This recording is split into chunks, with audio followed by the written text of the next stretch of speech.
साल में एक बार होता है इतना बड़ा हंगामा, तो कौन खींचेगा भैया पैनोरामा।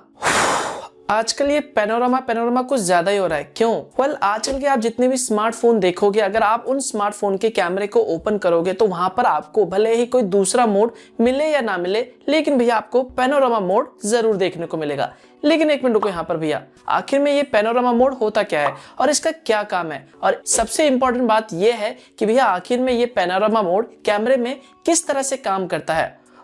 आपके मन में भी ये सारा डाउट है तो जानना है तो इसके लिए वीडियो को लास्ट तक देखते रहिए। हेलो गाइस, मेरा नाम है मनोज सारू और टेक्नोलॉजी ज्ञान चैनल में आपका स्वागत है। ये स्मार्टफोनों में पैनोरामा मोड किस तरह से काम करता है, इसका क्या यूज है, ये जानने से पहले आपको ये जानना बहुत ही जरूरी है कि भैया आखिर में ये पैनोरामा मोड है क्या। उसके बाद आपको यूं चुटकियों में समझ आ जाएगा, आसानी से समझ आ जाएगा कि भैया आखिर में पैनोरामा मोड किसी भी स्मार्टफोन में किस तरह से काम करता है। पैनोरामा मोड आजकल के स्मार्टफोन में एक ऐसा इंपॉर्टेंट फीचर है या फिर कह लो एक ऐसा फोटोग्राफिक टेक्निक है जिसका इस्तेमाल किया जाता है फोटोग्राफी में या फिर कह लो स्मार्टफोनों में एक वाइड एंगल फोटोज को क्लिक करने के लिए। अब ये थोड़ा सा टेक्निकल हो गया, ये वाइड एंगल क्या है, क्यों? तो चलिए इसे एक सिंपल से एग्जांपल के थ्रू समझते हैं। अगर हम यहाँ पे पैनोरामा के हिंदी मतलब में जाए तो यहाँ पर पैनोरामा का हिंदी जो मतलब होता है वो होता है चारों ओर का दृश्य या फिर कह लो चित्रमाला। अब यहाँ पे भैया आप पैनोरामा के हिंदी मतलब से आसानी से समझ गए होंगे कि भैया आखिर में ये पैनोरामा क्या होता है और इसका क्या यूज है। तो जब भी आप अपने स्मार्टफोनों में कैमरा ऐप को ओपन करते हो तो हमेशा कैमरे में स्टैंडर्ड कैमरा जो मोड होता है वही ओपन होता है या फिर कह लो नॉर्मल कैमरा जो मोड होता है वही ओपन होता है। लेकिन वहां पर अगर आप उसे थोड़ा सा चेंज करोगे तो वहां पर आपको कई और सारे मोड देखने को मिल जाते हैं, जिनमें से एक और पॉपुलर मोड है जिसका नाम है पैनोरामा मोड। तो यहाँ पर आप पूछोगे कि भैया आखिर में ये नॉर्मल कैमरे मोड में और पैनोरामा मोड में क्या अंतर है, दोनों ही सेम फोटोज क्लिक करते हैं। तो इसे एक एग्जाम्पल के थ्रू समझते हैं। यहाँ पर मान लीजिए अगर आपको किसी ऐसी जगह पे जाते हो या फिर ऐसी जगह पे आप घूमते हो और यहाँ पर आपको कोई दृश्य या फिर कोई सामने का नजारा अच्छा लगा हो या फिर आप किसी जगह पे बैठ के फोटोज को क्लिक करना चाहते हो, तो यहाँ पर आप नॉर्मल मोड से क्लिक करोगे तो क्या होगा, उस कैमरे में आपको जो कुछ दिखाई देगा सिर्फ उसी फोटोज को वो कैप्चर करेगा या फिर कह लो क्लिक करेगा, जो भी नॉर्मल कैमरा होता है। लेकिन सोचो अगर आप कोई ऐसी जगह पे जाते हो जहां पर बहुत ही बड़ी लंबी बिल्डिंग है, ऊंची ऊंची बिल्डिंग है और जिस जगह पे आप खड़े हो उस जगह से आप फोटो क्लिक कर रहे हो तो वहां पर वो जो फोटो है वो पूरी बिल्डिंग नहीं आ रही, सिर्फ क्रॉप ही आ रहा है, उसका आधा पार्ट आ रहा है। या फिर आप ऐसी जगह पे जाते हो जहां का जो दृश्य है वो काफी बढ़िया है लेकिन आप जो फोटो क्लिक कर रहे हो वो सिर्फ क्रॉप होके आ रहा है, एक लिमिटेड पोर्शन ही उसका आप क्लिक कर पा रहे हो। तो ऐसे कंडीशन में आप क्या करोगे भैया, आपको तो नीचे से लेके पूरी ऊपर तक की बिल्डिंग की फोटोज क्लिक करनी है या फिर आपको यहां से लेके यहां तक जितना भी दृश्य आ रहा है वो सारा का सारा क्लिक करना है। तो ऐसे कंडीशन में क्या करोगे, तो यहीं पे काम आता है दोस्तों पैनोरामा मोड।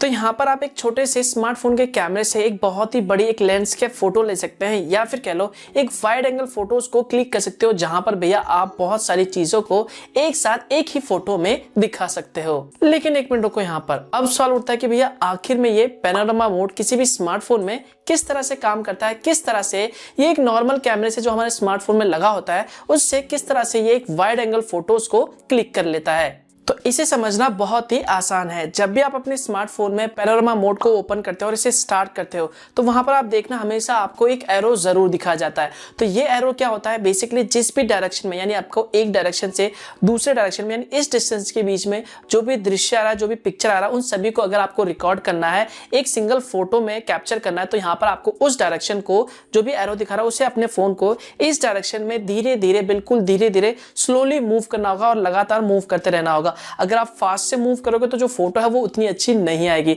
तो यहाँ पर एरो का बेसिकली वही यूज होता है कि आपको डायरेक्शन बताता है कि किस डायरेक्शन से आपको फोटोज को क्लिक करना है। तो यहाँ पर क्या होता है, जैसे ही आप इस डायरेक्शन में धीरे धीरे अपने फोन को मूव करते हो पैनोरामा मोड को ओपन करके, तो यहाँ पर ये पैनोरामा मोड करता क्या है, आपके फोन से कंटिन्यूअसली यानी लगातार फोटोज को क्लिक करते रहता है। जी हाँ, यहाँ पर पैनोरामा मोड में एक ऐसा फीचर डाला गया है जिससे कि आप जब भी आप एक डायरेक्शन से दूसरे डायरेक्शन में मूव करेंगे तो उस डायरेक्शन के बीच में यानी उस रास्ते के बीच में जितने भी फोटोज आएंगे वो एक एक करके उन सभी फोटोज को क्लिक करता जाएगा। इसके बाद जो नेक्स्ट इंपॉर्टेंट काम आता है वो सबसे इंपॉर्टेंट काम है जो पैनोरामा में होता है, जिसके बाद ये आपको जो फाइनल इमेज है, जो एक लंबी इमेज है, वो आपको मिल पाता है। तो यहाँ पर एक एल्गोरिथम का यूज किया जाता है जिसका नाम है मैचिंग एल्गोरिथम, या फिर आसान भाषा में कह लो तो एक ऐसा सॉफ्टवेयर यूज किया जाता है जिसमें ऐसा कोड लिखा गया है, ऐसा टूल बनाया गया है, एक मैचिंग टूल बनाया गया है। तो ये मैचिंग टूल बेसिकली करता क्या है, जैसे कि एक फोटो क्लिक करा, उसके बाद ये जो आगे मूव करेगा तो उसका दूसरा पोर्शन क्लिक करता है, तो यहाँ पर पहले और दूसरे फोटो के बीच में जो भी मैचिंग एजेस है, जो भी मैचिंग पार्ट है, उन दोनों मैचिंग पार्ट को वो ये जो एल्गोरिथम है या फिर कह लो सॉफ्टवेयर है पैनोरामा मोड के अंदर वो मिला देता है। ठीक है, उसके दूसरा पार्ट और उसके बाद जो तीसरा पार्ट आप क्लिक करोगे फोटो में, हालांकि ये जो सारा काम है वो ऑटोमेटिकली करता है, आपको अलग अलग करके नहीं दिखाता है। तो यहाँ पे जो तीसरा पार्ट है फिर वो दूसरे से मैच करेगा, फिर तीसरा जो पार्ट है वो चौथे से मैच करेगा। इस तरह जितने भी फोटोज को क्लिक करा उन सभी के एजेस को, मैचिंग पार्ट को चिपका देता है या फिर कह लो ऐड कर देता है उस। तो यहाँ पे इन सभी के बाद जो फाइनल रिजल्ट निकलता है वो बेसिकली एक पैनोरामा मोड कहलाता है। तो यहाँ पे देखा जाए तो ये जो पैनोरामा मोड है वो सभी फोटोज को यानी सभी इमेज को जो सामने कैमरे के सामने दिखा जाता है उन सभी को एक एक करके क्लिक करता है कंटिन्यूसली, लगातार, जो कि आपको पता नहीं चल पाता। उसके बाद फाइनल में जो भी फोटोज आते हैं उन सभी को मर्ज कर देता है या फिर कह लो ऐड कर देता है, जो भी एजेस है मिला देता है, और उसके बाद जो भी फाइनल रिजल्ट है वो आपको एक अच्छा मतलब एक पूरा लैंडस्केप बहुत ही लंबा फोटो के रूप में शो हो जाता है। तो यहां पर अगर आप इस इमेज को जो भी आप पैनोरामा मोड से क्लिक करते हो उसे आप ध्यान से देखोगे तो डेफिनेटली अगर आपने अपने हाथ से क्लिक करा है पैनोरामा मोड से फोटो तो वहां पर आपको कुछ ना कुछ एजेस देखने को जरूर मिल जाएंगे, क्योंकि आपका जो हाथ है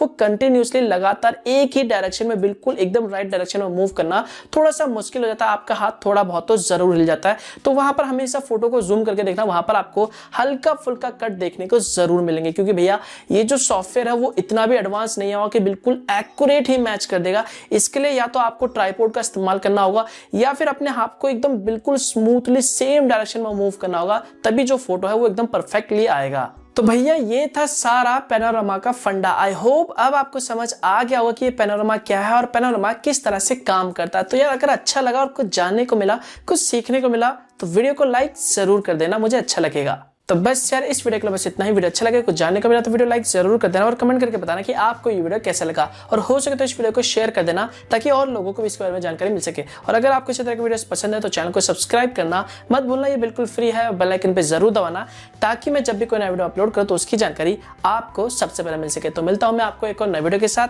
तब तक के लिए गुड बाय।